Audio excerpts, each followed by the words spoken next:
বৃন্দাবন থেকে ঘুরে এসেছি আমরা প্রায় 3 মাস, কিন্তু আবার ইচ্ছা করে আমরা বৃন্দাবনে যাই। যেদিন রাধারানীর কৃপা হবে আবার যাব। আর এইটা হচ্ছে মঠ একটা, এই মঠটাতেই আমরা ছিলাম, এখানেই রুম ভাড়া দেওয়া হয়। আর এর নাম হচ্ছে ধর্মিষ্ঠা, ও গিয়েছিল আমাদের সাথে।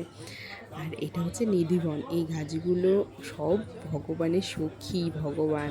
এখানে রোজ রাতে ভগবান শ্রীকৃষ্ণ আসেন, আর এখানে রোজ লীলা হয়। এটা সন্ধ্যের পরে রোজ বন্ধ হয়ে যায়, এখানে সন্ধ্যের পরে কেউ ঢুকতে পারেন না।